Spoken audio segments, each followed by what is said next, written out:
Hi everyone, welcome to study smart IAS PCS। आज की class में we shall start with terms in news. ऐसी कुछ terminologies, ऐसे कुछ वर्ड्स, ऐसे कोई चीज़ें जो आपके न्यूज़पेपर में ऑल ईयर राउंड आपको दिख जाएंगी। नॉट जस्ट इन न्यूज़पेपर, जो आपके पॉलिसीज़ हैं, जो स्टेटमेंट्स हैं मेजर लीडर्स के, और ग्लोबल इवेंट्स में भी इन पर्टिकुलर टर्म्स को ऑफनली यूज़ किया जाता है। वही सब यूपीएससी चालाकी से पूछ लेता है। तो देखो, स्टार्ट करने से पहले कुछ बेसिक गाइडलाइंस दे देता हूँ कि इन क्वेश्चंस को अटेम्प्ट कैसे करना है। फॉर एग्जांपल, जैसे ये क्वेश्चन आ गया, अब क्योंकि these are very specific questions, तो there will be few tools that will help you out. The first and foremost tool will be your knowledge. If you are associated with the newspaper and आपको जानकारी है, अगर एक general citizen की तरह आप aware हैं कि आपके आसपास क्या हो रहा है सराउंडिंग में, सो newspaper reading would help you out. अब इस टाइम पे आके तो अब सारे बैठ के साल भर के न्यूज़पेपर पढ़ नहीं सकते, तो in that case other things that will help you out are these. First is logic. What do you mean by logic? क्या सर इसमें हमको कोई रीजनिंग लगानी है कुछ? एग्जैक्टली और रीजनिंग का सिर्फ ये मतलब नहीं है कि आप जो मैथ्स और रीजनिंग जो पढ़ते हो वही reasoning. Reasoning is using your common sense, and logic के भी डिफरेंट कैटेगरीज हैं इसमें। फर्स्ट एंड फोरमोस्ट जो भी टर्म्स इन न्यूज़ आए, देखो अब क्योंकि एक सिंगल टर्म है, single term is very tough to decode, कि मतलब जब तक पढ़ा नहीं है तो हम लोग सोचते हैं कि इसको कैसे ही सॉल्व कर सकते हैं, यार ये तो कभी पढ़ा नहीं है। बट पहला जो ऑप्शन मैं बता रहा हूँ आपको इज़ योर एटमोलॉजी। एटमोलॉजी का मतलब क्या है? जो भी वर्ड हो उसको ब्रेक डाउन करना है डिफरेंट पार्ट्स में, डिफरेंट सब ग्रुप्स में, ताकि आप उसको समझ पाओ कि एक्चुअल में क्या क्वेश्चन हो सकता है, उसका क्या डिकोड कर सकते हो। ठीक है। सेकेंडली, जो इम्पॉर्टेंट है वो इस कैटेगरी में बता रहा हूँ, broader sense versus specific sense. What do I mean by this? देखो, ब्रॉडर सेंस और स्पेसिफिक सेंस का क्या मतलब है। जब भी कोई न्यूज़ में टर्म रहेगी, ठीक है, और टर्म कहाँ से आती है? यूजुअली न्यूज़पेपर वाले बनाते हैं, कोई मीडिया के एडिटर्स ने बना दिया, या किसी पर्टिकुलर लीडर ने बोल दिया, और वही चर्चा में आ जाता है। ठीक है, और मे बी कोई रिपोर्ट में आ गया है, और ये जब भी कि कोई टर्म ऐसे रिपोर्ट वगैरह में आती है, किसी की कोई फॉर्मल वे में यूज़ किया जाता है उसको, फॉर्मल और इनफॉर्मल, तो they are mostly in the broader sense. ठीक है, मतलब कि लेट्स से कोई टर्म है, यहाँ पे आप देख पाओगे ग्रीन वॉशिंग। ठीक है, अब इसमें आप एटमोलॉजी और ये ब्रॉड और जो हम लोगों ने देखा ना स्पेसिफिक, इन दोनों से रिलेटेड इसको कैसे सॉल्व करेंगे। देखो, यूपीएससी ने क्वेश्चन पूछा था कि आपको क्या बेस्ट लग रहा है, ग्रीन वॉशिंग किसको डिस्क्राइब कर रहा है। तो देखो, नीचे से स्टार्ट करते हैं। Making mandatory provisions for environmental cost in government project program. अब देखो, नहीं पता है तो सारे ऑप्शंस लगेंगे कि ये सुंदर है वो सुंदर है, बट अब इसको ब्रेक डाउन करो वर्ड को, विच is your etymology part. Green मतलब रिलेटेड टू सम इकोलॉजी से रिलेटेड है, कुछ एनवायरनमेंट से रिलेटेड है, राइट। वॉशिंग मतलब, वॉशिंग मतलब जनरली आप यूज़ करते हो ना वर्ड ब्रेन वॉशिंग, तो एक नेगेटिव कॉनोटेशन है। ठीक है, तो एक kind of miss information. Brain washing का मतलब क्या होता है कि किसी को किसी के ब्रेन में मिस इन्फॉर्मेशन देना, कोई डिसेप्शन कर देना, ठीक है, और कोई मैनिपुलेशन कर देना, ये सब हम ब्रेन वॉशिंग के टर्म्स में यूज़ किया जाता है। तो ग्रीन मतलब कुछ एनवायरनमेंट से रिलेटेड है, वॉशिंग कुछ नेगेटिव टर्म है कि मतलब आपने कोई मिस इन्फॉर्मेशन वगैरह दे दी है, कुछ डिसेप्टिव प्रैक्टिस की। ठीक है, तो अब इस बेसिस पे आओ कि making a mandatory provision for environmental cost in government programme.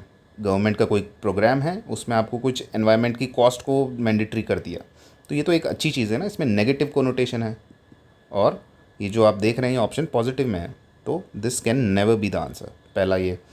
Next is ignoring the disastrous. ये हमने किससे सॉल्व किया ये वाला? पहला, कि उसको वर्ड को ब्रेक डाउन करके पता लगाया कि क्या हो सकता है। ठीक है, ignoring the disastrous ecological consequences while undertaking infrastructure development. अब देखो, ये हम लोग यूजुअली जो देखते हैं ना कि ऐसा कोई भी वर्ड आ जाए डिज़ास्ट्रस या कोई भी एक्सट्रीम वर्ड आ जाए, तो उसको क्यों हम लोग काटते हैं? क्योंकि जैसे मैंने आपको बताया, कोई भी टर्म है उस टर्म को डिफ़ाइन किया जाता होगा। ठीक है, और टर्म को कभी भी ऐसे रैंडम वर्ड्स में डिफाइन नहीं कर सकते कि डिज़ास्ट्रस कंप्लीटली ऐसे एग्जैजरेटेड वे में नहीं करते। ठीक है, सेकेंडली मैंने आपको बताया ना broader sense versus specific sense. अब इसमें देखो, इंफ्रास्ट्रक्चर डेवलपमेंट ये एक स्पेसिफिक प्रोजेक्ट के लिए आ गया, कि मतलब सिर्फ इंफ्रास्ट्रक्चर में जो इकोलॉजिकल कॉन्सिक्वेंसेज हैं उसको इग्नोर करना एक ग्रीन वॉशिंग कहलाया जाता है। अब लेट्स से इंफ्रास्ट्रक्चर की जगह कोई और चीज़ आ गई, तो उसमें क्या नहीं कह सकते उसको ग्रीन वॉशिंग, तो ये बहुत छोटी सी टर्म हो जाएगी। तो हमेशा याद रखो, स्पेसिफिक्स को इग्नोर करना है। ठीक है, थर्ड क्या है? Non inclusion of ecological environment cost in annual financial statement of a country, मतलब आपके जो बजट और ये सब इकोनॉमिक सर्वे वगैरह इनमें आते हैं ना, एनुअल फाइनेंशियल स्टेटमेंट मतलब बजट, ठीक है, तो इसमें आपने जो इन्वायरमेंटल कॉस्ट है उसको इंक्लूड नहीं किया। बेसिकली ये तो एक काइंड ऑफ क्या हो गया, नेग्लेक्ट हो गया ना। आपने कोई किसी के साथ डिसेप्शन तो नहीं किया कि मैं कोई कॉस्ट डाली और उसको मैं बताया कि नहीं हमारे तो बहुत पॉजिटिव में रहे, हमने कुछ भी नहीं, कोई झूठ वूठ तो नहीं बोला, कोई मैनिपुलेशन नहीं किया, कोई डिसेप्शन नहीं किया। ये बेसिकली एक नेग्लेक्ट है कि मतलब आपने कॉस्ट को इंक्लूड नहीं किया, अपने बजट वगैरह में नहीं शो किया कि क्या इन्वायरमेंटल कॉस्ट रही। ठीक है, अब फर्स्ट वाला पढ़ो, conveying a false impression. Remember the word washing, brain washing से रिलेट करते चलो। फॉल्स इंप्रेशन दिख रहा है that a company's products are eco friendly and environmentally sound. कोई कंपनी है वो ऐसे अपने पैकेट पे लिख देती है कि 100% recycle products only, organic products only, ठीक है, भले ही वो पेस्टिसाइड डाल रही है अपने उसमें, बट उन्होंने क्या एक ऐसा फॉल्स इंप्रेशन क्रिएट किया कि हमारे जो प्रोडक्ट्स हैं वो इको फ्रेंडली हैं, एनवायरमेंटली साउंड है। तो ये क्या है, एकदम लग रहा है ना, ग्रीन भी है मतलब एनवायरनमेंट से रिलेटेड भी है, वॉशिंग मतलब ब्रेन वॉशिंग जैसा आपका मैनिपुलेशन डिसेप्शन ये सब किया गया है। तो this would be your answer.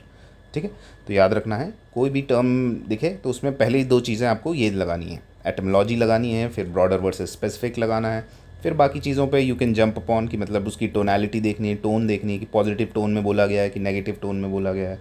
ठीक है, अपार्ट फ्रॉम दिस कई बार ऐसा आ जाता है कि कुछ अता ना पता, तब भी हमको सॉल्व तो करना ही है, मैक्सिमम क्वेश्चंस अटेम्प्ट करने हैं। तो उस वक्त पे the thing that will help you out is comparative options logic, यानी कि ऑप्शंस को कंपेयर करो।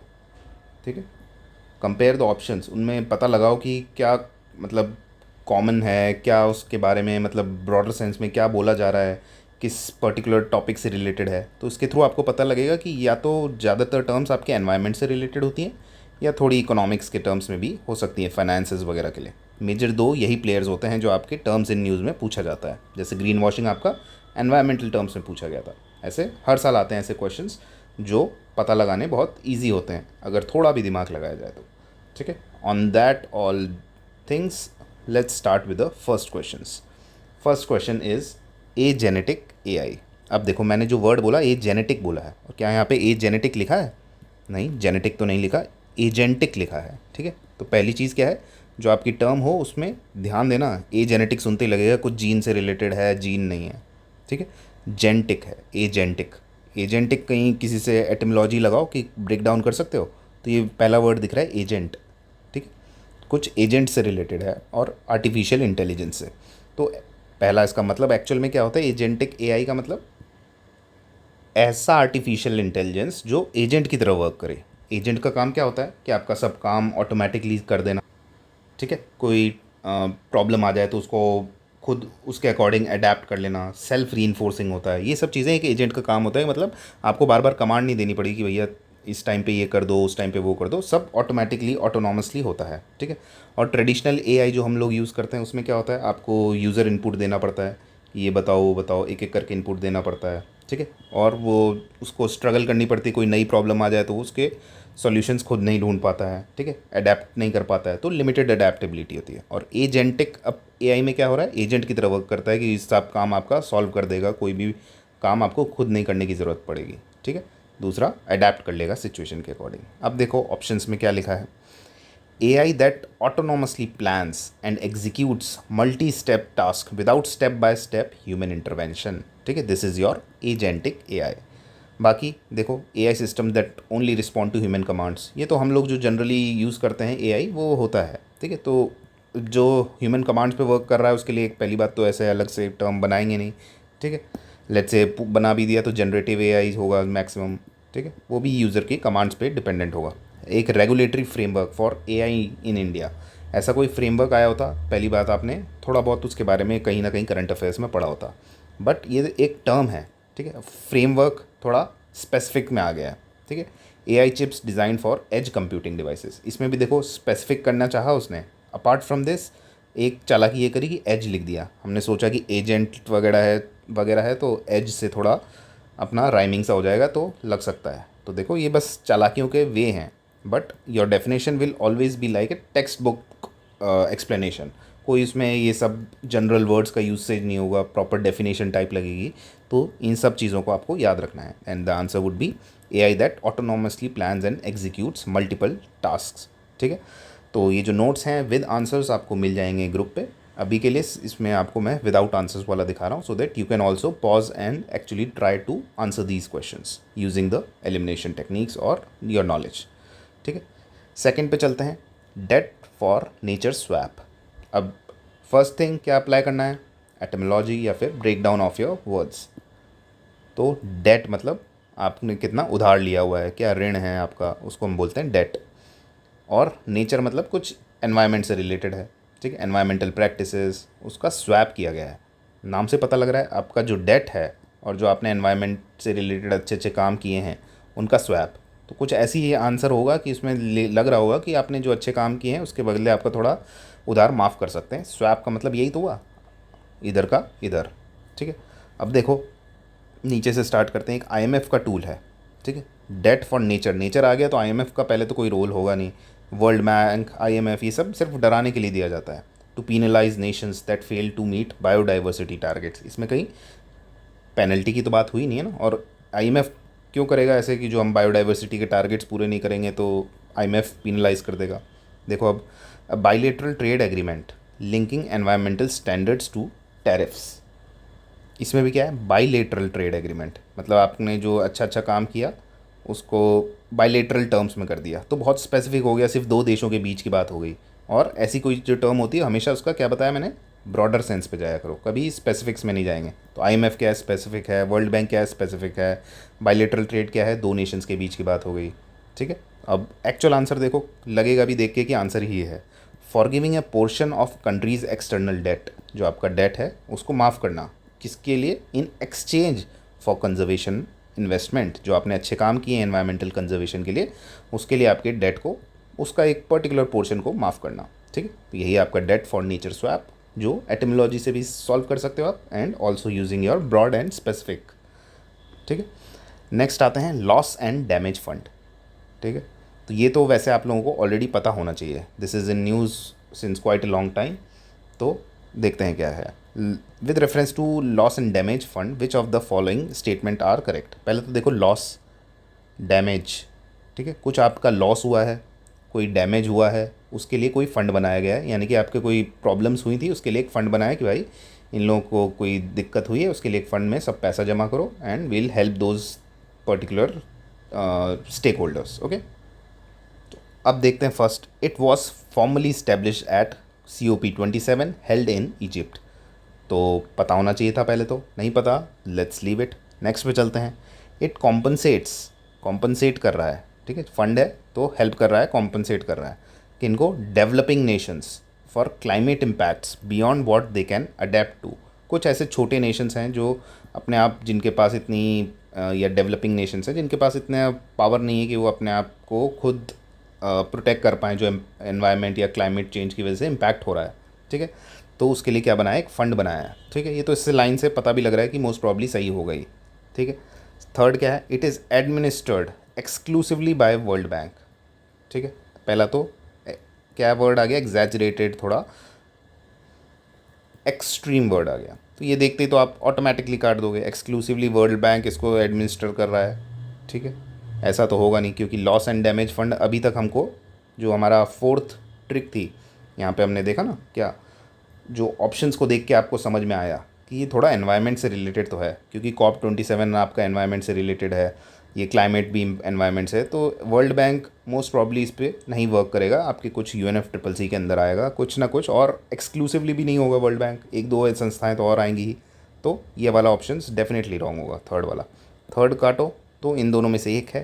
तो अब आपको इतनी नॉलेज होनी चाहिए, अगर नहीं है तो याद रखो कि जो आपका लॉस एंड डैमेज फंड है वो COP27 में ही आया था, which was held in Egypt. और अगर याद रखना है कि देखो 27 ऐसा रखता है ना वर्ड, सत्यानाश करना, तो लॉस और डैमेज ये दोनों थोड़ा सत्यानाश जैसा वर्ड है भी, तो 27 से ऐसे याद रख सकते हो, COP27 में आपका ये फंड आया था। ठीक है, पहली तो ये चीज़। सेकेंडली ऑपरेशनलाइज हुआ था COP28 में, याद रखना। थर्डली अगर यहाँ पे एक्सक्लूसिवली नहीं लिखा होता, सिर्फ इतनी लाइन लिखी होती तो ये ऑप्शन सही होता। ठीक है, कि और UPSC यूजुअली ऐसा इस वाले ऑप्शन में कभी नहीं करेगा। यहाँ तो जो बनाया गया है वो आपको ये बताने के लिए कि किस वे में आपका जो ऑप्शन सेट होते हैं उसमें किस वे में you have to eliminate. But in case if you find this, don't mark it wrong because it is actually administrated by World Bank. ठीक है, लॉस एंड डैमेज फंड। तो the correct answer would be your 1 and 2 only. Okay, next पे चलते हैं। Question number 4, blended finance. ठीक है, पहले वही वर्ड लगाओ कि क्या इस वर्ड का मतलब होगा। ब्लेंडेड मतलब ब्लेंड हो गया है। ठीक है, और ब्लेंड मतलब जो आप ब्लेंडर यूज़ करते हो ना, हैंड ब्लेंडर या कोई भी ब्लेंडर जिसमें आप डिफरेंट फ्रूट्स को डाल के मिक्सर की तरह ब्लेंड कर देते हो एक तरीके से। फाइनेंस मतलब फाइनेंस इन्वेस्टमेंट्स। तो कोई ऐसा फाइनेंस होगा या कोई ऐसा फंडिंग मैकेनिज्म होगा जिसमें डिफरेंट फाइनेंसेस होगा, उन सबको एक साथ रखा होगा। कोई एक सिंगल फाइनेंस नहीं होगा। फॉर एग्जांपल थोड़ा बहुत बैंक्स वगैरह फाइनेंस कर रहे होंगे, कोई नेशंस ने कंट्रीब्यूट किया होगा। अब किस चीज़ से रिलेटेड है हमको नो आइडिया। ठीक है, बस एज्यूम कर रहे हैं अभी तक हम। कुछ थोड़ा बहुत किसी अदर NBFCs ने दिया होगा, कोई और फंडिंग के मैकेनिज़म्स होंगे, यानी कि ब्लेंड किए गए हैं डिफरेंट फाइनेंसेस को। ठीक है, तो ये तो पता लग गया थोड़ा क्या फाइनेंस से रिलेटेड है, कोई इकोनॉमी की टर्म है। तो अब देखो सेकंड चीज़ क्या हमें लगानी है, ब्रॉड वर्सेस स्पेसिफिक। पहला क्या है, मैन्युफैक्चरिंग प्रोसेस है। हमको नहीं पता आगे क्या लिखा है कि क्यों क्या ग्रीन प्रोडक्ट, कुछ नहीं, पर मैन्युफैक्चरिंग प्रोसेस वेरी स्पेसिफिक होगी और फाइनेंसेस का इससे रिलेशन कभी नहीं हो सकता। लास्ट ऑप्शन पे देखें, कंबाइन कर रहा है, अभी ब्लेंड तो कर रहा है यानी कि कंबाइनिंग तो सही है। आगे देखो फिस्कल एंड मॉनेटरी पॉलिसीज़ वगैरह आ गई हैं। फाइनेंसेस का क्या हुआ, तो ड्यूरिंग द इकोनॉमिक डाउनटर्न्स वो सब ठीक है। आप लोगों को एक बार को लगेगा कि मॉनेटरी पॉलिसी ये सब भी फाइनेंशियल टर्म्स हैं, नहीं, पॉलिसी के एडमिनिस्ट्रेटिव टर्म्स हैं ये। ठीक है, थर्ड देखो एक डाइटरी प्रोग्राम है। फिर से क्या दिख गया आपको, स्पेसिफिक है या ब्रॉड है, तो इट इज़ वेरी स्पेसिफिक कि dietary program blending traditional and modern nutritional practices. तो इसमें आप फाइनेंस क्या कर रहे हो, ठीक है, कुछ भी नहीं हो रहा फाइनेंस। तो अब देखो यूज़ ऑफ डेवलपमेंट फाइनेंस सीधा आ गया, to mobilize additional private capital for sustainable development. इसमें इसका क्या मतलब है कि मोबिलाइज करना additional private capital for sustainable development, कि मतलब जो आपका अमाउंट सेट हुआ है किसी पर्टिकुलर प्रोजेक्ट में, लेट्स से आपको किसी एरिया में डिफरेंट सोलर पावर प्लांट्स लगाने हैं, ठीक है, उसके लिए आपके पास पैसों की कमी है, तो आपने एक फाइनेंस का मैकेनिज्म बनाया है, एक ब्लेंडेड फाइनेंस का, कि आपको जो एक्स्ट्रा कैपिटल इन्वेस्टमेंट चाहिए, ठीक है, उसको आप यूटिलाइज़ कर सको या फिर मोबिलाइज कर सको। ठीक है, तो काफ़ी ब्रॉडर सेंस में भी बोला गया है, कोई एक पर्टिकुलर मैन्युफैक्चरिंग इंडस्ट्री में कोई डाइट के फॉर्म में नहीं है, और you can easily eliminate the wrong options. ठीक है, इसमें कंफ्यूज नहीं होना कि फिजिकल और मॉनेटरी पॉलिसी सर ये भी तो है, बट ये दीज आर मोर ऑफ क्या, एक तरीके से गवर्नमेंट के पॉलिसी टूल्स हैं। ठीक है, these are not directly related with the finance. Okay, next क्या है, so the correct answer is B. ठीक है, next is your precision fermentation.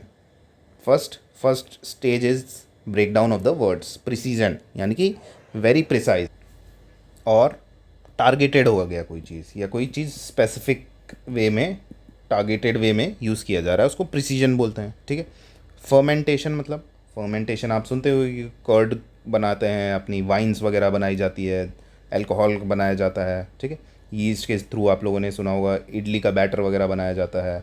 ठीक है, साउथ इंडियन डिशेज़ में ये सब आपका फर्मेंटेशन का प्रोसेस होता है। और इनमें कौन हेल्प करता है, जो आपके माइक्रोब्स होते हैं, कोई भी बायोलॉजिकल प्रोडक्शन को हम फर्मेंटेशन बोलते हैं। ठीक है, तो प्रिसीजन मतलब very specific, very targeted way में आप कोई चीज़ बायोलॉजिकल या माइक्रोब्स के थ्रू बायोलॉजिकल प्रोडक्शन कर रहे हो, उसका is known as precision fermentation. इतना हम लोग सिर्फ ब्रेक डाउन ऑफ वर्ड के थ्रू हम समझ पा रहे हैं। अब देखो क्या इनमें कोई है ऐसा option, let's see, using what, second वाला हमारा ब्रॉड वर्सेस स्पेसिफिक।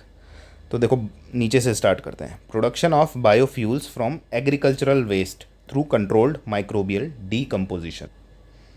सुनने में एकदम अच्छा लगेगा क्या, कि आपका बायोफ्यूल्स बना रहे हैं एग्रीकल्चरल वेस्ट के थ्रू और कोई माइक्रोबियल डीकम्पोजिशन हो रहा है, तो यानी कि माइक्रोब्स वगैरह का काम आ गया है। ठीक है, तो इसमें आपको लगेगा पॉसिबल साउंडिंग लगेगा, बट सिर्फ माइक्रोबियल देख के ही नहीं करना है, हमको बाकी चीज़ें भी याद रखनी है कि प्रिसीजन है, कोई मॉलिक्यूल, कोई टारगेटेड मॉलिक्यूल है, प्रिसीजन किया है कहीं पे। इसमें देखो क्या है, बायोफ्यूल्स वगैरह आ रहे हैं, एग्रीकल्चरल वेस्ट वगैरह आ रहा है, ये सब आ रहे हैं, तो वेरी स्पेसिफिक कि आपका एग्रीकल्चरल वेस्ट से रिलेटेड है, कोई ज़्यादा उसको ब्रॉड सेंस में उसको नहीं बताया गया है। सेकेंडली, अब प्रिसीजन एग्रीकल्चर मेथड, वापस specific to one thing, method to determine optimal soil fermentation for higher crop yield। कभी आपने सुना है सॉइल का फर्मेंटेशन? ये तो एकदम ऑकवर्ड सी टर्म हो गई, कभी सुना भी नहीं हो। फर्स्ट देखो, an advance wine and beer brewing technique. आप कोई वाइन या बियर बनाते हो, उसमें फर्मेंटेशन का यूज़ होता है, which is very good. Using genetically selected east, ये हो सकता है, बट क्या है कि आपका एकदम प्रिसाइज क्या है इसमें? ये तो जनरली हम करते ही हैं, यीस्ट की हेल्प से वाइन एंड बियर की ब्रूइंग करते हैं, उसको बनाया जाता है। तो उसमें और कुछ यीस्ट को कोई मॉडिफाई करके कुछ कर दिया, बट है तो वो सिंपल नॉर्मल फर्मेंटेशन के थ्रू ही बनाया गया। प्रिसीजन का कहाँ यूज़ हुआ इसमें? अब प्रिसीजन का एक्चुअल यूसेज देखना है तो बी को देखो, यूजिंग माइक्रो ऑर्गेनिजम्स। ठीक है, तो फर्मेंटेशंस वगैरह हो गई है टू प्रोड्यूस स्पेसिफिक प्रोटीन्स और मॉलिक्यूल्स। थोड़ा उन्होंने और ब्रॉड सेंस में किया है, सिर्फ प्रोटीन्स ही नहीं लिखा, प्रोटीन्स और molecules including animal free food ingredients. Animal free, जैसे आप लोग ने वे प्रोटीन के बारे में सुना होगा, और वे प्रोटीन यूजुअली मिल्क प्रोडक्ट से बनता है, और मिल्क को हम क्या बोलते हैं? एनिमल के थ्रू ही प्रोड्यूस होता है ना मिल्क। तो आजकल वीगनिज़म वगैरह काफ़ी चल रहा होगा, तो एनिमल फ्री प्रोडक्ट्स का काफ़ी ज़्यादा यूसेज है। तो अगर आपको बनाना है तो आप लैब ग्रोन डेयरी के प्रोडक्ट्स बना सकते हो, तो उस वक्त उस चीज़ों में आपका प्रेसिजन फर्मेंटेशन यूज़ किया जाएगा। ओके, तो देख पा रहे हो टेक्स्ट बुक डेफिनेशन, वेरी सुंदर, वेरी टिकाऊ, एंड इट्स वेरी ब्रॉड। तो इन सब चीज़ों की वजह से आपको इसको मार्क करके आ जाना है। ठीक है, next is carbon border adjustment mechanism.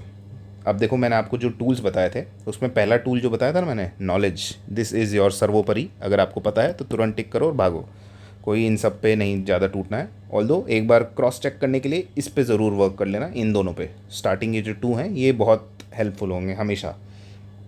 ठीक है, तो ये this is the kind of question which requires knowledge. अब यहाँ पे आपको कोई दिमाग लगा के आप सॉल्व नहीं कर पाओगे कि मतलब लेट्स से इसको ब्रेक डाउन कर दिया कि कार्बन है, वो बॉर्डर पे उसका कुछ एडजस्टमेंट मैकेनिज्म एटलीस्ट कर भी लिया, बट वो आप उस टर्म को ज़रूर एक्सप्लेन कर लोगे, बट वो किस सेंस में कहा गया है, डब्ल्यूटीओ ने कहा गया है, यूरोपियन यूनियन ने कहा गया है, किसी दो कंट्रीज़ के बीच में बायलेटरल एग्रीमेंट हुआ है, या यूएन का कोई मैकेनिज्म है, इस वे में you will not be able to decode until you know this. और ये काफ़ी ज़्यादा न्यूज़ में भी रहा होगा पिछले कई, एटलीस्ट एक साल से तो काफ़ी ज़्यादा न्यूज़ में है। तो हर एक जो भी आपकी करंट अफेयर्स की बुकलेट्स होंगी उसमें डेफिनेटली ये कवर्ड है। ठीक है, तो अब देखते हैं इसका आंसर एक्चुअल में क्या है। देखो, वर्ड लिखा है पहले कार्बन। कार्बन मतलब कुछ पॉल्यूशन। हमेशा जब भी वर्ड आए ना, जैसे बायो वर्ड आया कहीं किसी में, जो बायो रीमेडिएशन कुछ भी वर्ड आ रहा है, तो बायो मतलब हमेशा लिविंग ऑर्गेनिज्म होता है। ठीक है, सिमिलरली कार्बन वगैरह कहीं पे आए तो हमेशा CO2 याद रख लेना, कार्बन की वजह से।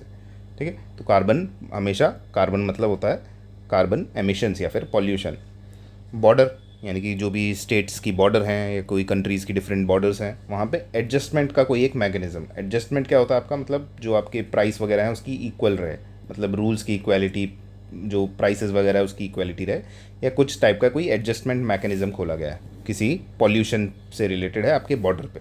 और ऐसा क्या है, मतलब कोई भी ऐसी चीज़ आप इंपोर्ट कर रहे हो, ठीक है, उस पर जो भी कार्बन का पोल्यूशन है उस पर कोई काइंड ऑफ टैक्स वगैरह है, some kind of border tax, border tax हो सकता है related to carbon mechanism, carbon emissions. ठीक है, ये हम जनरल वे में समझ पा रहे हैं, और ये ऑप्शंस को भी देखोगे तो उससे भी समझ में आ जाएगा, एक टोनैलिटी पता लग जाएगी क्वेश्चन किस तरफ झुका हुआ है उसका। ठीक है, सेकेंडली अब होता क्या है, एक्चुअल आइडिया क्या है इसके पीछे, कि ये जो यूरोपियन यूनियन है, ठीक, वहाँ पे क्या है, जो इंडस्ट्रीज़ हैं उनको कार्बन कॉस्ट पे करनी पड़ती हैं, जो इनसाइड द यूरोपियन यूनियन है, जो क्योंकि यूरोपियन यूनियन कार्बन यानी कि अपने पॉल्यूशन से रिलेटेड चीज़ों में, कोई भी ऐसा क्लाइमेट से रिलेटेड चैलेंजेस हो गए, कोई डिफरेंट टारगेट्स हो गए, उसमें सबसे आगे हमेशा रहेगा।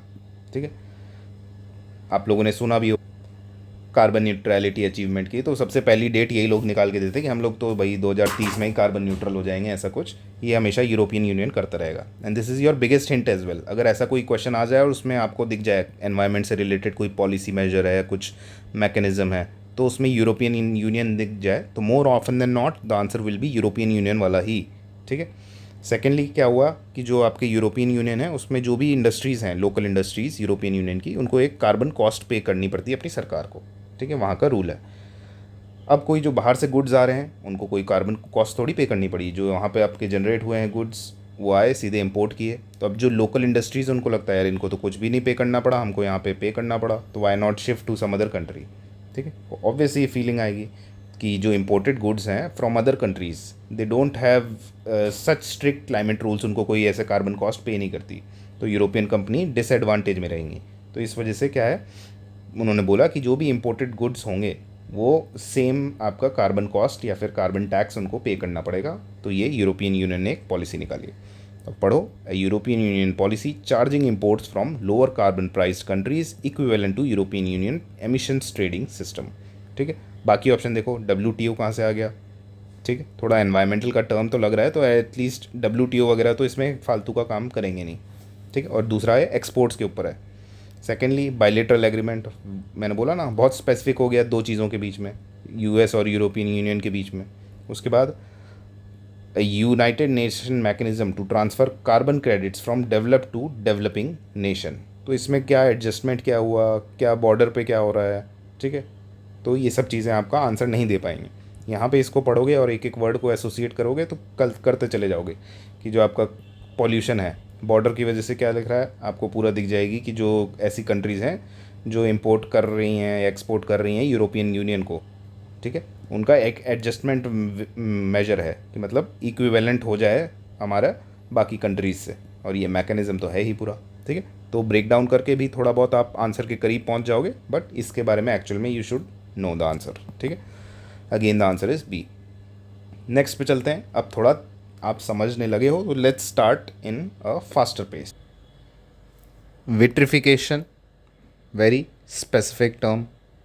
ठीक है, कोई इसको ब्रेक डाउन भी नहीं कर सकते। लेट्स से आप बेसिकली फिकेशन वर्ड को यूज़ कर सकते हो। प्योरीफिकेशन में आपने सुना होगा, सॉलिडिफिकेशन में सुना होगा, इलेक्ट्रिफिकेशन में, फिकेशन वर्ड तो सुना होगा। फिकेशन में क्या हो रहा है, यूजुअली लेट्स से प्योरीफाई करना, प्योरीफिकेशन, तो एक फॉर्म से दूसरे कोई स्पेशल फॉर्म में कन्वर्ट कर रहा है, वो आपका यूजुअली फिकेशन में आ जाता है वर्ड। ठीक है, विट्री का नहीं पता तो you will not be able to answer it. ठीक है, मतलब इतना प्रिसाइज नहीं जा पाओगे। तो पहले इसको मतलब एक्चुअल में देख लेते हैं क्या होता है। तो कोई भी सब्सटेंस है एक, उसको हम लोग क्या कर रहे हैं, कन्वर्ट कर रहे हैं एक ग्लास लाइक फॉर्म में। ठीक है, तो जहाँ पे भी ग्लास लाइक फॉर्म आ जा रही है वही आपका विट्रिफिकेशन है। एक्चुअल में भी जो विट्रीफाई का मतलब होता है, विट्रियस मतलब होता है, it is related to glass. अब देखो ये विट्रिफिकेशन भी आपका दो टाइप का होता है। ठीक है, मतलब डिफरेंट फील्ड्स में यूज़ किया जाता है। अगर आपका ये मेडिसिन और फर्टिलिटी सेंटर्स वगैरह पे जो क्रायो प्रिजर्वेशन होता है, वो मतलब जो आपके सेल्स वगैरह होते हैं, जो एग्स वगैरह होते हैं, एम्ब्रियोज वगैरह होते हैं, उनको प्रिजर्व करने के लिए विट्रिफिकेशन का यूज़ किया जाता है। तो सर इसमें ग्लास लाइक क्या आ गया। ठीक है, ग्लास लाइक तो इसमें लिखा है। तो देखो पहला इसका देखते हैं, फर्टिलिटी सेंटर में क्या हो रहा है कि हमको एम्ब्रियो, वो सब एक सेल है। ठीक है, सेल के अंदर क्या है, इंपॉर्टेंट चीज़ें होती हैं कि आपके सेल ऑर्गेनल्स हो गए या डिफरेंट जो वर्किंग चीज़ें होती हैं सेल में। तो उसमें क्या है, अगर आप उसको ऐसे लिया सेल को और उसको फ्रीज़ करोगे, बोलते हैं ना फ्रीज़ करा लिए अपने स्पर्म्स, एग्स फ्रीज़ करा लिए आजकल IVF के टर्म्स में। तो उसमें क्या है, फ्रीज़ ऐसे नहीं है कि उसको लिया बर्फ़ के शेप में जमा दिया, तो उसमें क्या होता है कि आपके क्रिस्टल्स बन जाते हैं। ठीक है, जब भी क्योंकि सेल के अंदर पानी तो है ही, अब पानी का क्या है, उसको बर्फ़ बनाओगे तो क्या क्रिस्टल्स बनते हैं ना, आइस के क्रिस्टल्स। वो आइस के क्रिस्टल्स बने अंदर जमते हुए, तो वो सेल को डैमेज करेंगे, एम्ब्रियो को ब्रेक डाउन कर सकते हैं, आपके एग्स ब्रेक डाउन हो सकते हैं, और इतना अच्छा प्रिजर्वेशन नहीं होगा।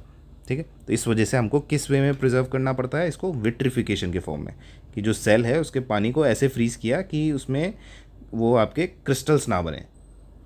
उसमें भी कुछ डिफरेंट स्पेशल केमिकल्स होते हैं, उसको यूज़ करके क्या करते हैं कि ultra fast cooling of the cell हो जाता है। ठीक है, तो उसकी वजह से आपके जो सेल्स वगैरह हैं उसको प्रोटेक्ट कर सकते हैं। Ultra rapid freezing of biological material such as eggs and embryos without forming crystals. Ice crystals नहीं बनने चाहिए, उसका रीज़न मैंने बता दिया है क्यों। ठीक है, और ये जो न्यूक्लियर वेस्ट वाला लिखा है ना, ये न्यूक्लियर वेस्ट इमोबिलाइजेशन, ये ऑप्शन भी सही है। तो A and B both are correct इसमें। ठीक है, तो वो याद रखना क्या है विट्रिफिकेशन में, इन न्यूक्लियर सेंस में क्या है। अब जो न्यूक्लियर वेस्ट है उसको कोई ऐसी चीज़ में रखेंगे ना कि जो ऐसे लीक नहीं होती। तो आप लोगों ने देखा होगा कि अगर मूवीज़ देखी हैं तो उसमें ऐसे ग्लास बॉटल में कोई पर्ची रख के ऊपर से कॉक लगा के ऐसे समुद्र में फेंक देता है, कई सालों तक समुद्र में फ्लोट भी करती रहती है, पर भी फिर भी उसमें पानी नहीं घुसता। वाई, बिकॉज आपका जो ग्लास है वो थोड़ा स्ट्रॉन्ग होता है, केमिकली स्टेबल होता है, नॉन रिएक्टिव होता है, लीकेज वगैरह का डर नहीं रहता। तो इस वजह से उसको क्या करते हैं, न्यूक्लियर जो वेस्ट है उसको ग्लास के अंदर रख देते हैं, ठीक है। उसमें ग्लास वाली प्रोसेस के through, high temperature glass making का जो प्रोसेस है उसके थ्रू हम न्यूक्लियर वेस्ट को उसके अंदर छिपा सकते हैं and then it will be leak proof. तो remember A and B both are correct options. Vitrification का मतलब एक्चुअली अगर आप गूगल करोगे या जनरल टर्म्स में देखोगे ग्लास मेकिंग प्रोसेस है, बट उसको डिफरेंट फील्ड्स में यूज़ किया जाता है। मेडिसिन के टर्म्स में अलग है, न्यूक्लियर वेस्ट के टर्म्स में अलग है। So both A and B are correct, ठीक है। अब यहाँ पे क्या है, food preservation technique using crystallization. तो क्रिस्टलाइजेशन से बचने के लिए ही तो हम लोग यहाँ पे कर रहे थे ये rapid freezing of biological materials, ठीक है। तो क्रिस्टलाइजेशन का विट्रिफिकेशन से ऑपोजिट है, ठीक है। और बाकी तो ये तो एकदम रैंडम सा ऑप्शन है, soil hardening method which is nowhere link to vitrification, ठीक है। So this is a pure knowledge based question, इसको याद रख लें। Next is your question 8, nano urea. काफ़ी बार नाम सुना होगा nano urea. Sometime seen in news is related to which among the following? It is a liquid fertilizer developed by IFFCO using nano technology. तो नैनो है, ठीक है, यूरिया है, तो क्या है, फर्टिलाइज़र भी है, बस एक कंटेंशियस है इफ़को, मे और मे नॉट बी, ठीक है। It is applied by foliar spray and absorb directly through leaves.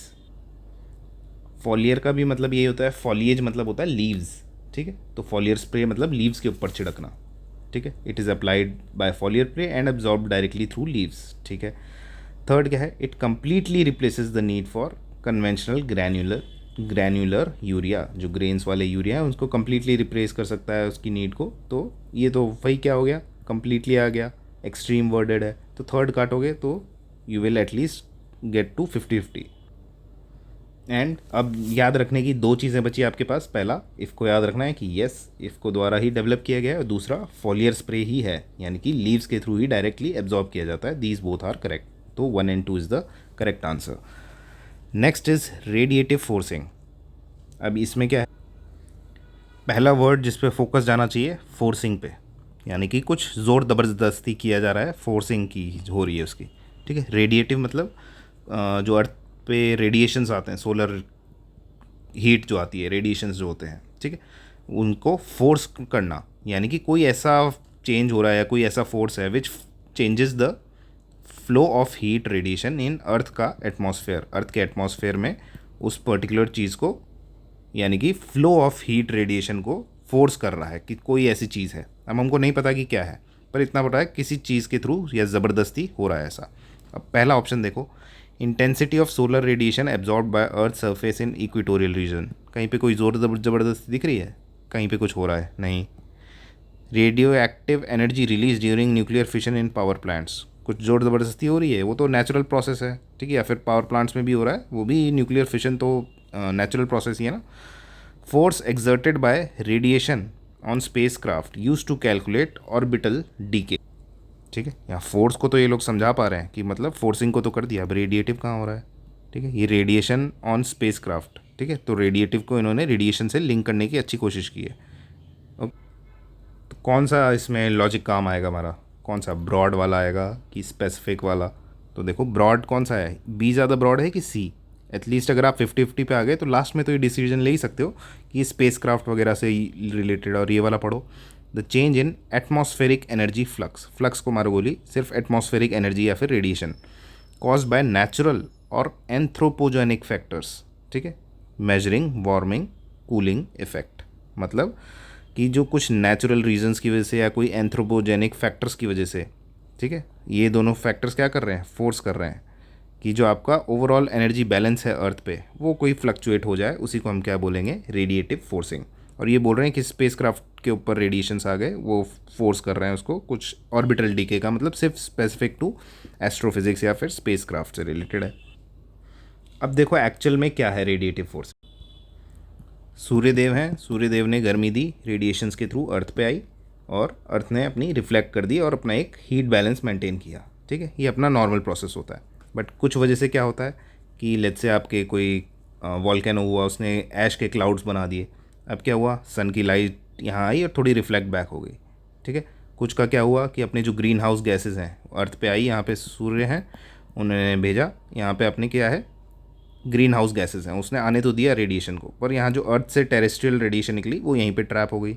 ये भी एक टाइप का क्या है, रेडिएटिव फोर्स हो गया, ठीक है, फोर्सिंग हुआ है। तो रेडिएटिव फोर्सिंग दो टाइप की होती है, पॉजिटिव और नेगेटिव।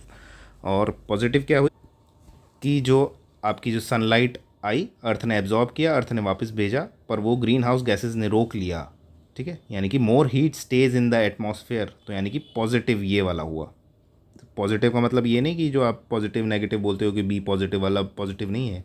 पॉजिटिव मतलब एटमॉस्फेयर में आपकी हीट का मतलब इंक्रीज़ हुई मात्रा कि कम हुई, तो बढ़ी है, तो यानी कि पॉजिटिव रेडिएटिव फोर्सिंग हुई।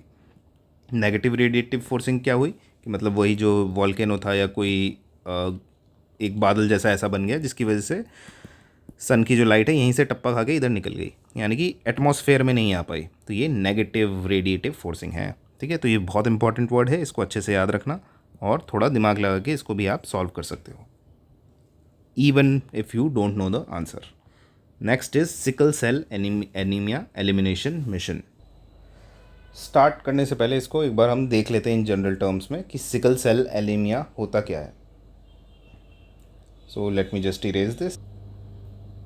ओके, तो देखो आपके जो रेड ब्लड सेल्स होती हैं आरबीसीज, ठीक है, वो उसका शेप क्या होता है, पहला तो राउंड्स मान लो एक तरीके से, बाइकॉनकेव हो सकता है, आप मानोगे गोल टाइप की होती हैं ऐसी सी, और इजीली आपकी जो ब्लड वेसल्स हैं उनमें ऐसे गोल सी हैं तो फ्लो करके चले जाती हैं आरबीसीज, ठीक है। दूसरी आपकी क्या होती हैं, सिकल सेल्स होते हैं। आरबीसीज जो होती हैं ये ऐसे मून शेप्ड ये वाला फॉर्म में रह जाती, हाफ हो गई, जो ये ऐसी शेप है ना गोल वाली, इसका हाफ हो गया तो ऐसे मून शेप्ड हो गई, क्रिसेंट शेप हो गई। सिकल जो होता है ना जिससे घास काटते हैं, ऐसा ही तो होता है वो सिकल, ठीक है, तो इस शेप की बन जाती हैं। और इस शेप में बनने पे क्या दिक्कत है, तो हार्ड हो जाती हैं, स्टिकी हो जाती हैं। अब ये ब्लड वेसल्स में जाएंगी तो उसको ब्लॉक कर सकती हैं एक दूसरे में उलझ के, ठीक है, ईजिली ब्रेक हो जाती हैं, लेस ऑक्सीजन को लेके कैरी करेंगी, तो इसकी वजह से क्या होगा, आपकी वीकनेस होगी जिस भी इंसान में होगा, सीवियर पेन होगा, ठीक है, लेस ऑक्सीजन पहुंचेगी, एनीमिया होगा, ऑर्गन डैमेज हो सकता है, ब्रेथलेसनेस हो सकती है, बहुत सारे इसके सिम्टम्स हो जाते हैं, ठीक है। अब होता क्यों है ऐसा, हमारा एक जीन होता है HbS करके जीन, ठीक है, यानी कि हीमोग्लोबिन एस मतलब सिकल।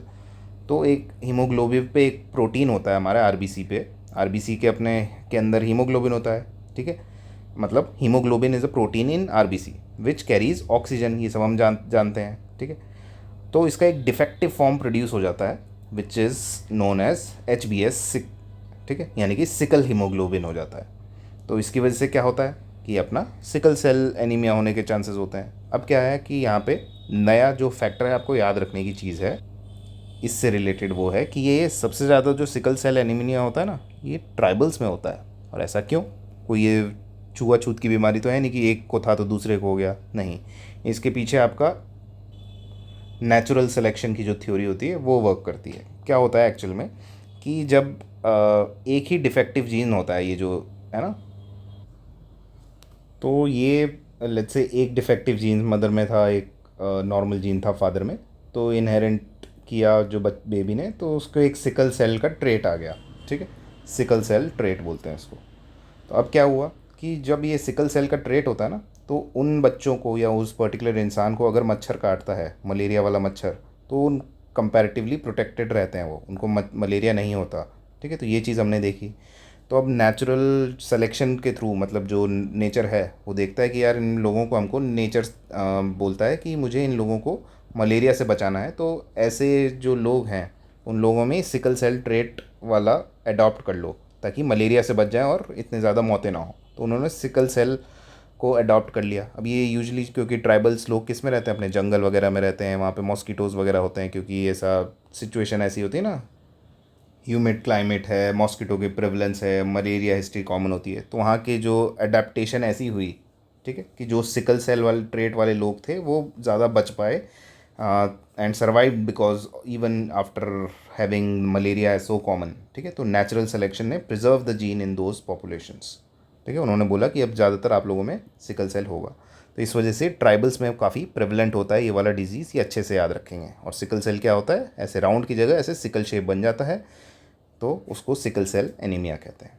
अब चलते हैं क्वेश्चन की तरफ। द क्वेश्चन वाज कि सिकल सेल एलिमिनेशन मिशन क्या है। इट टारगेट्स एलिमिनेशन बाय 2047, ठीक है, ये जो मिशन है इसने बोला है सिकल सेल का एलिमिनेशन कर देंगे हम 2047 तक। नेक्स्ट क्या है, it focuses primarily on tribal and rural population. करेगा कि नहीं फोकस इस पर? यूजुअली आप लोग ऐसे ऑप्शंस को गलत काट के आ जाओगे, बट क्योंकि ये डिजीज़ ट्राइबल्स में थोड़ा ज़्यादा पाया जाता है, इस वजह से इस पर इन पॉपुलेशन पे ज़्यादा फोकस किया जाएगा। ठीक है, implemented under ministries of health and tribal affairs. जब आपको पता लग गया कि ट्राइबल्स में है तो मिनिस्ट्री ऑफ ट्राइबल तो हमेशा आएगी ही आएगी। अगर ट्राइबल्स का ज़रा सा भी जिक्र हो और कोई और मिनिस्ट्री लिखी हो तो काट देना सीधा बिना देखे। तो ट्राइबल अफेयर्स मिनिस्ट्री आ गई तो सही है, और हेल्थ की बात चल रही है तो हेल्थ मिनिस्ट्री भी आ गई। ठीक है, तो यूजुअली ये मत सोचना हमेशा कि ये दी गई है मिनिस्ट्रीज़ तो रॉन्ग ही होगा, थोड़ा पहले दिमाग लगाना। ठीक है, अब ये दोनों मिनिस्ट्री भी आ गई, ट्राइबल हो गया, तो अब याद रखने की चीज़ ये है कि टारगेट जो इसका एलिमिनेशन का है 2047 का ही रखा है, ये भी सही है। ओके, तो ऐसे याद रख लो कि 2047 में विकसित भारत का जो रखा है उसके साथ साथ सिकल सेल को भी हटाने का उद्देश्य रखा है। तो 1, 2 एंड 3 ऑल आर करेक्ट। ये जो मैंने सिकल सेल बताया उसको नोट डाउन कर लेना, और ट्राइबल वाले को भी नोट डाउन कर लेना। ऑल्दो जो एक्सप्लेनेटरी नोट्स होंगे या जो आपको PDF मिलेगी उसमें मेंशन रहेगा। Next is your quantum key distribution. पहला क्या है, क्वांटम वर्ड। क्वांटम आप लोगों ने बहुत बार सुना होगा, क्वांटम टेक्नोलॉजी। दूसरा बात डिस्ट्रीब्यूशन करना, डिस्ट्रीब्यूट कर दिया है कहीं। The main word over here is की। की क्या चीज़ है? की का क्या मतलब है? अब देखो, आप जानते हो कि व्हाट्सएप वगैरह पे आपने देखा होगा पब्लिक की, प्राइवेट की, इसका नाम सुना होगा। तो जब भी आप अपने मैसेजेस को एनक्रिप्ट करते हो, बोलते हैं ना व्हाट्सएप पे जो मैसेज हैं बहुत सिक्योर हैं, उसको कोई नहीं डिक्रिप्ट कर सकता है, एंड टू एंड एनक्रिप्शन है। ठीक है, दिखता होगा। तो एंड टू एंड एनक्रिप्शन मतलब कि जो मैसेजेस हैं वो एनक्रिप्टेड रहते हैं। ठीक है, यानी कि कोई वर्ड है, लेट्स से हेलो लिखा हुआ है। हेलो को अगर आप कोई और थर्ड पार्टी इंटरफेयर करके मतलब हैक करके देखना चाहे कि क्या लिखा है आपने, क्या मैसेज भेजा है, तो उसको XAB ऐसा कुछ लिखा दिखेगा, उसको एग्जैक्ट वर्ड्स नहीं दिखेंगे। क्यों? एंड टू एंड एनक्रिप्टेड है, यानी कि पब्लिक की और प्राइवेट की दो चीज़ें होती हैं। ठीक है, तो प्राइवेट की जब तक नहीं होगी आपके पास, you can't read that message.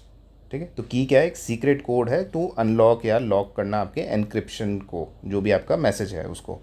ठीक है, तो ये क्वांटम क्या है? क्वांटम टेक्नोलॉजी है। की मतलब आप समझ ही गए कि एक सीक्रेट कोड टू लॉक और अनलॉक। ठीक है, और डिस्ट्रीब्यूशन मतलब डिस्ट्रीब्यूट करना। तो अब देखो ये तीनों चीज़ें किस में, आपके कौन से ऑप्शन में आपको कंपैरेटिवली ज़्यादा दिख रही हैं, भले ही आपको इसका मतलब एग्जैक्टली नहीं पता क्या है। Distributing quantum computing resources across cloud infrastructure, कि आपके जो रिसोर्सेज हैं क्लाउड कंप्यूटिंग से रिसर्च रिलेटेड, वो आपने पूरे क्लाउड जो आपके क्वांटम कंप्यूटिंग रिसोर्सेज हैं, ठीक है, वो आपने क्या किया, पूरे क्लाउड पे आपके, क्लाउड मतलब बादल नहीं, जो आपके देखा होगा आपने क्लाउड कंप्यूटिंग वगैरह वर्ड सुनते होगे, तो क्लाउड के इंफ्रास्ट्रक्चर पे डिस्ट्रीब्यूट कर दिए। ठीक है, ये तो समझ गए हम। की कहाँ है? की इज़ द मेन की। जब तक की को आप एक्सप्लेन नहीं करोगे, none of your option will be correct. अब देखो, allocating radio frequency spectrum using quantum algorithm. बहुत बड़े बड़े वर्ड ज़रूर लिख लो, मतलब पर you are still missing the key. Key कहाँ है इसमें? Next, distributing ISRO satellite launch contracts using quantum randomness. ये तो एकदम फार फेच्ड हो गया, मतलब कुछ भी बोल दे रहे हैं। इसरो के जो सैटेलाइट लॉन्च के कॉन्ट्रैक्ट हैं वो हम क्वांटम रैंडमनेस के थ्रू सबको दे रहे हैं, कि मतलब ऐसे नहीं होगा, सिर्फ क्वांटम रैंडमनेस के थ्रू होगा। इतना तो नहीं हो सकता अभी, तो इतनी ज़्यादा हम लोगों ने वो नहीं की अभी तरक्की।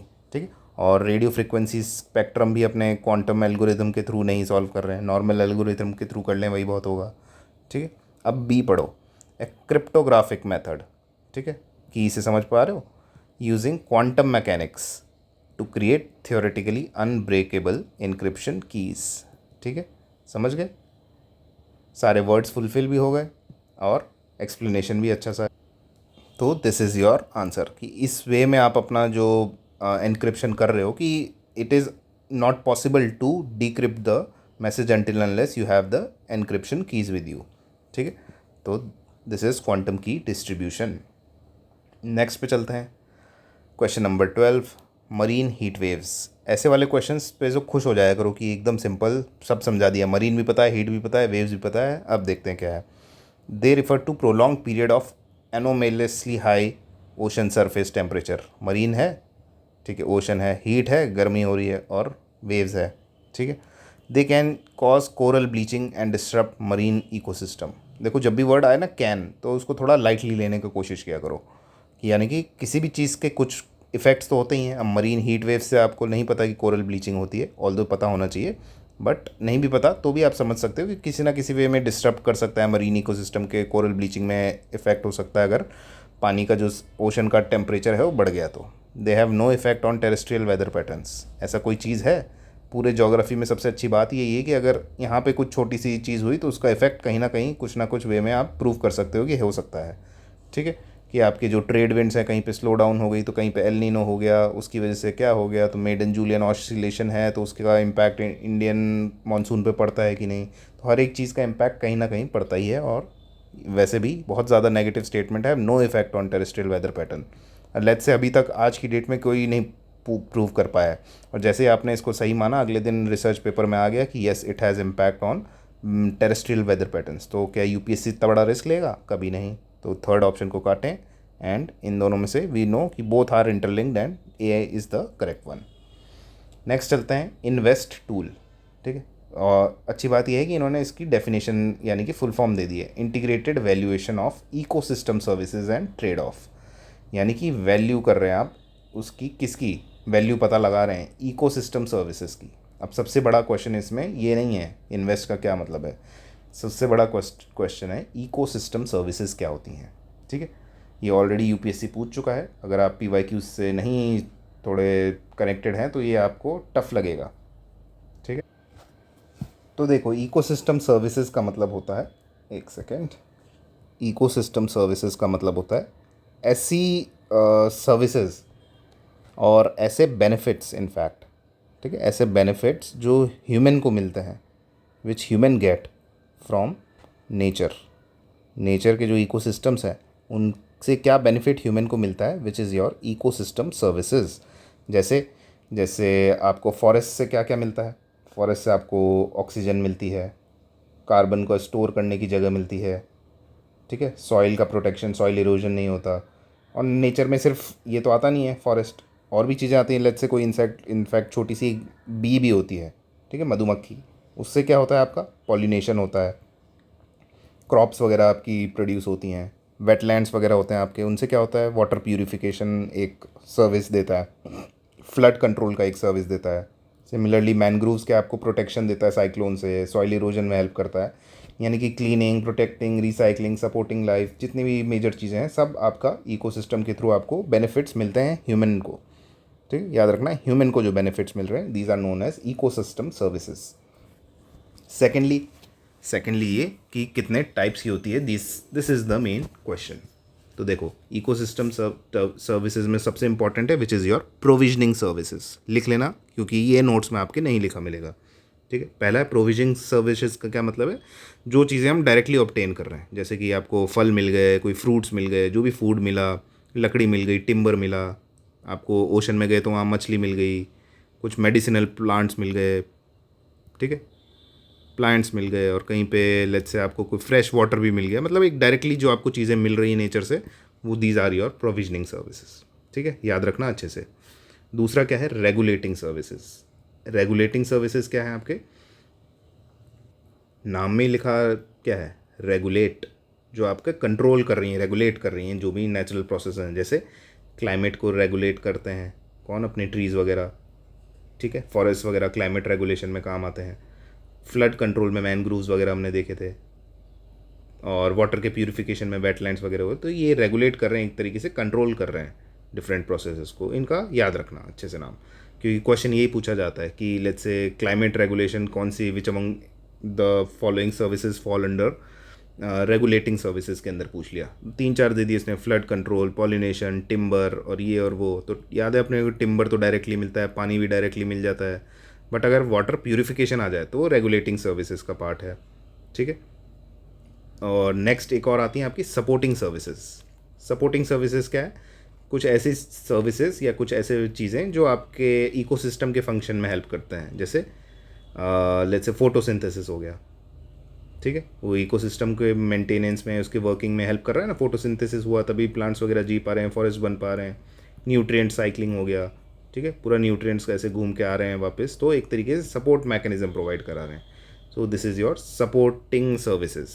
और फोर्थ है आपका कल्चरल सर्विसेज। कल्चरल सर्विसेज की कोई नॉन मटीरियल बेनिफिट्स आपको मिल रहे हैं which will fall under the cultural services, जैसे आपका टूरिज़्म वगैरह हो गया, ठीक है। जो आपका कोई लैंडस्केप ऐसा है कि जहाँ पे टूरिज़्म वगैरह होता है, देखते हैं हम यूजुअली जहाँ पे फॉरेस्ट होते हैं, हिल स्टेशंस वगैरह होते हैं, वहाँ पे आपका टूरिज़्म क्यों बूम होता है, तो this is the one of the services provided by the nature. मतलब डायरेक्ट मटेरियल बेनिफिट नहीं है, कोई इसकी स्पिरिचुअल वैल्यू है, किसी की कोई रिक्रिएशनल वैल्यू है, एस्थेटिक ब्यूटी है, तो ये सब अपना किसके अंदर, कल्चरल सर्विसेज के अंदर आ गए। तो कल्चरल सर्विसेज तो आप जल्दी से पहचान लोगे कौन सा है, ठीक है।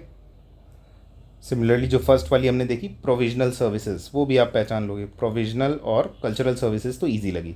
उसके बाद हमने जो दो देखी, रेगुलेटिंग सर्विसेज और जो दूसरी, ठीक है, सपोर्टिंग सर्विसेज, इन दोनों में मे बी आपको कन्फ्यूजन हो जाए। तो रेगुलेटिंग सर्विसेज में याद रखना कि रेगुलेटिंग सर्विसेज में वो चीज़ें हैं जो कंट्रोल और रेगुलेट कर रहा है कौन, नेचर। नेचर जिन चीज़ों को रेगुलेट कर रहा है, कंट्रोल कर रहा है हमारे आसपास, वो सब रेगुलेटिंग सर्विसेज में आएंगी। जैसे फॉरेस्ट क्या कर रहे हैं, अपने क्लाइमेट वगैरह को रेगुलेट कर रहे हैं, वेटलैंड्स क्या कर रहे हैं, फ्लड्स को रेगुलेट कर रहे हैं, ट्रीज़ क्या कर रहे हैं, एक तरीके से आपके एयर क्वालिटी को रेगुलेट कर रहे हैं, बीज क्या कर रही हैं आपकी पॉलिनेशन में को रेगुलेट कर रही हैं, ठीक है। तो ये सब आपके रेगुलेटिंग सर्विसेज में आ गए। देन सपोर्टिंग सर्विसेज में क्या क्या है, ऐसे मतलब कुछ प्रोसेसेस हैं, ठीक है, ऐसी चीज़ें हैं जो आपको पूरे इकोसिस्टम को सर्वाइव करने में हेल्प करेंगी। वो नहीं होंगी आपकी सपोर्टिंग सर्विसेज तो पूरा इकोसिस्टम ही कोलैप्स हो जाएगा। जैसे सॉइल फॉर्मेशन, सॉइल ही नहीं बना तो आपके प्लांट्स नहीं बनेंगे। सिमिलरली न्यूट्रिएंट साइकिल, न्यूट्रिएंट्स नहीं मिले प्लांट्स को तो they will not survive. Photosynthesis, plants को फोटोसिंथेसिस नहीं कर पाए तो दे विल डाई इवेंचुअली। तो ये आपकी सपोर्टिंग सर्विसेज है, ठीक। तो इनको अच्छे से याद रखना, एक बार वापस पॉज करके बैक करके देख लेना। अब चलते हैं क्वेश्चन की तरफ। इन्वेस्ट टूल है integrated valuation of ecosystem services and trade off. तो इतना समझ में आ गया, इकोसिस्टम क्या है अपना, कुछ नेचर से रिलेटेड आ गया, उसका कुछ वैल्यूएशन करना है, उसकी कुछ वैल्यू लगानी है। अब देखो सीधे सीधे कौन से ऑप्शन में कुछ है कुछ नहीं है काम का। Assessing financial viability of government infrastructure in forested area, फिर से इंफ्रास्ट्रक्चर वगैरह कहाँ से आ गया अपना, सीधा इकोसिस्टम की कोई वैल्यू बता रहे हो आप कि नहीं, नहीं बता पा रहे। Tracking foreign investment, foreign investment कहाँ आ गया, इकोसिस्टम सर्विसेज में, काटो। कैलकुलेटिंग रिटर्न ऑन इन्वेस्टमेंट, फिर से रिटर्न इन्वेस्टमेंट पे, ठीक है। रिन्यूएबल एनर्जी बाद में आपने थोड़ी बहुत, इकोसिस्टम को तो कर पा रहे हो टच, बट वैल्यूएशन कैसे दे पा रहोगे उसके। अब देखो mapping and monetary valuing ecosystem, सीधे सीधे इसमें वर्ड ही लिखा हुआ है, valuing ecosystem services like carbon storage and water purification. Example के थ्रू उसने बता भी दिया जो हमने पढ़े इकोसिस्टम सर्विसेज, ठीक है। तो B is the correct option. तो इसमें आपको ये वर्ड पता होना चाहिए, कभी भी पूछ सकता है वापस यूपीएससी सर्विस, इकोसिस्टम सर्विसेज को एक्सप्लेन करो, विच among the following terms explain the ecosystem services, ठीक है। तो answer would B benefits that human get out of the nature, ठीक है। और इन्वेस्ट टूल के बारे में पूछा है क्योंकि न्यूज़ में था काफ़ी, तो इस वजह से याद रख लेना, B is the correct answer. Next चलते हैं stagflation. This is a very common term, you have been seeing it multiple times.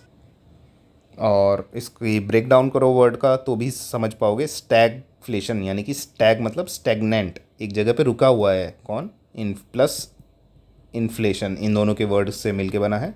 कौन है स्टैगनेंट, आपकी पूरी इकोनॉमिक ग्रोथ ही स्टैगनेंट हुई पड़ी है और इन्फ्लेशन भी बढ़ा जा रहा है, यानी कि महंगाई भी बढ़ रही है। तो यही आपका स्टैगफ्लेशन होता है। तो B is the correct one, कि हाई इन्फ्लेशन को existing with high unemployment and stagnant economic growth simultaneously, ठीक है। तो स्टैगनेंट और इन्फ्लेशन के साथ में अनएम्प्लॉयमेंट भी याद रखना, हाई अनएम्प्लॉयमेंट हो जाता है। बाकी ऑप्शंस देखो, रैपिड इकोनॉमिक ग्रोथ, कहाँ से आ गई इकोनॉमिक ग्रोथ, यहाँ पे तो स्टैगनेंट हुआ पड़ा है सब। पीरियड ऑफ डिफ्लेशन, डिफ्लेशन कहाँ से आ गया, इन्फ्लेशन है। Stage wise reduction of inflation, अच्छा रिडक्शन कहाँ हो रहा है आपका इन्फ्लेशन, और ऐसा स्टेज वाइज क्यों किया इन्होंने। स्टैग को अगर आपको नहीं पता होगा कि स्टैग मतलब स्टैगनेंट है, तो स्टैग मतलब आप स्टेज वाइज कर सकते हो अगर if you are not well versed with it. तो याद रखना कि आपका इन्फ्लेशन जब बढ़ रहा हो, साथ के साथ अनएम्प्लॉयमेंट भी हो, और स्टैगनेंट क्या हो रखे, इकोनॉमिक ग्रोथ, ठीक है। This is known as your stagflation. Next is your gene drive. अब ये टर्म है often mentioned in the news, is related to what. अब देखो ड्राइव वर्ड क्या है इसमें, जैसे आप वर्ड सुनते होंगे प्लांटेशन ड्राइव, कि सब लोग आओ मिलके पौधारोपण करें, तो प्लांटेशन ड्राइव बोला जाता है। वैक्सीनेशन ड्राइव की, मतलब सब मिल के आओ वैक्सीनेशन करवाएं इस चीज़ का। पोलियो ड्राइव हुई थी, पूरी पोलियो की बूंदें पियो, ठीक है। तो ये ड्राइव इस सेंस में है, ठीक है। सेकेंडली, और ये इतना इजी एग्जाम सिचुएशन में समझना इज़ नॉट पॉसिबल कि ड्राइव देखते हमको पता लग गया कि प्लांटेशन ड्राइव या ये वो ड्राइव है, बट जीन तो हमको पता है। अब ऑप्शंस को देख के हम पता लगाएंगे कि क्या ज़्यादा बेटर है, क्या कोई ब्रॉड है, कोई स्पेसिफिक है, तो उसके बेसिस पे यू कैन अंडरस्टैंड। अब देखो क्या करना है, अब इसका रिवर्स इंजीनियरिंग करो। क्या? फर्स्ट ऑप्शन को पढ़ो, ए bio informatics tool that maps gene sequence across species. मतलब ये तो बेसिकली आपकी जीन मैपिंग की डेफिनेशन नहीं है, ये आपकी जीन की मैपिंग, उनके जो जीन के सीक्वेंस है उसको मैप कर रहे हो, ठीक है। तो जीन ड्राइव में और इसमें क्या डिफरेंस हुआ? बहुत बड़ा डिफरेंस है। ड्राइव का कुछ और मीनिंग होगा, या जीनोम सीक्वेंसिंग ये सब अलग चीज़ होती है, ठीक है। इसमें देखो डी ऑप्शन में क्या है, a technique to transfer drought resistance genes between plant varieties in crop improvement. पूरा ना भी समझ में आए, थोड़ा बहुत भी समझो तो देखो, technique to transfer drought resistance genes, मतलब प्लांट्स में बेसिकली ड्रॉट रेजिस्टेंस जीन्स को ट्रांसफ़र करना। तो ये आप वो नहीं देखते कि जेनेटिक मॉडिफिकेशन इन प्लांट्स हो गया, ठीक है, जैसे बीटी कॉटन वगैरह हो गया। और मतलब आपका ड्रॉट रेजिस्टेंस ही नहीं के लिए बोल रहा हूँ मैं, तो मतलब जनरल वे में बता रहा हूँ कि जेनेटिक मॉडिफिकेशन, क्रॉप ब्रीडिंग, तो ये होता है ना आपका ट्रांसफरिंग जीन करने के लिए। तो इसका जीन ड्राइव से क्या मतलब है, ठीक है। अब देखो क्या है, third, a mechanism by which retrovirus insert there genetic material into a host. तो ये तो सिंपल सा ऐसा है ना कि आपका जो वायरल इन्फेक्शन हो गया, जेनेटिक इंसर्शन बोल सकते हो, मतलब एक इन्फेक्टेड ऑर्गेनिज्म हो गया, ठीक है। तो जीन ड्राइव से इसका तो कोई डायरेक्टली लिंक नहीं है। वही अब बी ऑप्शन को देखो, एक जेनेटिक इंजीनियरिंग टेक्नोलॉजी बोल रहे हैं जीन ड्राइव को, that rapidly spreads a specific genetic modification through an entire wild population. इसमें अब क्या है, देखो एक नॉर्मल सिचुएशन लेते हैं कि एक नॉर्मली क्या होता है, एक जीन के 50% चांसेस होते हैं कि आपके जो पेरेंट हैं उसके थ्रू चाइल्ड में आने के, ठीक है। और ये सिर्फ ह्यूमन के केसेस में नहीं है, हर किसी के केसेस में है। लेट्स से एक मस्कीटो है, उसके पास कोई, हमने उसके अंदर ऐसा जीन डाला जो उसकी, उसको मतलब मलेरिया को नहीं आगे सब मतलब पास ऑन कर सकता। बट इस पेरेंट के पास जो है पर्टिकुलर किसी एक मच्छर के अंदर ये वाला हमने जाल डाला जीन, ठीक है, वो अपने बच्चे को सिर्फ 50% ही ऐसा होगा कि उसकी चांसेस होंगे कि उस बच्चे के अंदर जाएंगे। यानी कि जो अगला मॉस्किटो होगा कि मे बी ऐसा हो सकता है कि वो मलेरिया वाला हो, या मे बी मलेरिया वाला ना हो, ठीक है। तो उसके 50% चांसेस है। इतना बड़ा रिस्क तो हम लेंगे नहीं कि अगर कोई एक्सपेरिमेंट कर रहे हैं कि इतना बड़ा जीन उसके अंदर डाल रहे हैं, एंड जो इनहेरिट करेगा ओनली 50% के पास है, बाकी 50% वापस मलेरिया वाले हो जाएंगे। तो हमने क्या किया, एक टेक्नोलॉजी बनाई जिसका नाम है जीन ड्राइव, ठीक है। ये एक ऐसी टेक्नोलॉजी है जो फोर्स कर रही है उस जीन को, ठीक है, ये वाला जो जीन जो इसमें डाला था हमने, ताकि आपका मच्छर मलेरिया को का कैरियर ना बने। तो उसके अंदर हमने जब जीन डाला ना ये, तो क्या हुआ, सिर्फ वो जो 50% वाला रूल था वो उसकी जगह क्या होगा, अब हर कोई, जो जितने भी उसके बच्चे होंगे हर कोई वैसा ही होगा कि जिसके अंदर वो मलेरिया कैरियर नहीं बनेगा, ठीक है। तो इसके थ्रू क्या होगा, हम लोग ऐसे मच्छर पैदा कर सकते हैं ना जो मतलब मलेरिया को मार सकें, मार तो क्या सकें, मतलब इनफैक्ट जो मलेरिया के कैरियर ना रहें, ठीक है। तो आपके मलेरिया कंट्रोल में, डेंगी कंट्रोल में, ठीक है, इन सब के लिए इसमें जीन ड्राइव की यूज़ किया जाता है। और ड्राइव मतलब देखा ना हमने, जो इनिशियली देखा था प्लांटेशन ड्राइव, वैक्सीनेशन ड्राइव, तो उसका यही मतलब है कि मतलब आपकी एंटायर पॉपुलेशन में कम्युनिटी पूरी ही उठ के आपकी आ जा रही थी प्लांटेशन ड्राइव में, वैक्सीनेशन ड्राइव में, ठीक है। तो यहाँ पे भी इस केस में जीन ड्राइव के केस में भी यही यूज़ किया गया है, because it drives the genes through entire population. मतलब सिर्फ वो नहीं कि 50% में ही पूरी पॉपुलेशन में आपके ये पर्टिकुलर जीन जाएगा। अब पढ़ो इस ऑप्शन को, एक जेनेटिक इंजीनियरिंग की technology that rapidly spreads a specific genetic modification. आपने कोई जेनेटिक मॉडिफिकेशन उस मच्छर में डाला, वो सिर्फ एक ऐसे ना हो कि 50% में हो, it is spread through entire wild population. अब समझ में आया होगा, तो अब इसको अच्छे से याद रखो, अब इसको रट लो। इसमें फिर वो मत सोच छोड़ो कि मैं इसको एटिमोलॉजी और ब्रॉड और स्पेसिफिक से ही करूँगा। Some questions are meant to be remembered, जैसे कि जीन ड्राइव आपको याद होना चाहिए। ऊपर हमने क्या पढ़ा था, जो सिकल सेल एनीमिया है उसका क्या मतलब होता है वो एग्जैक्ट पता होना चाहिए कि क्यों ट्राइबल्स में ज़्यादा है। अब विट्रिफिकेशन वहाँ पे नहीं सॉल्व कर पाओगे, विट्री मतलब क्या, कोई ग्लास मेकिंग है, तो ये भी पता होना चाहिए, ठीक है। तो कुछ चीज़ें हैं that you have to remember which you can not solve using the general logical elimination techniques, ठीक है। सो अभी की क्लास में इतना ही रखते हैं, आगे के क्वेश्चंस और भी हैं, which we shall cover in the upcoming classes. So please let me know how was the class. If you find it good and worthy enough, you can comment down below to bring the next or the part 2 of this series. Okay, see you in the next one. Good luck, goodbye, take care.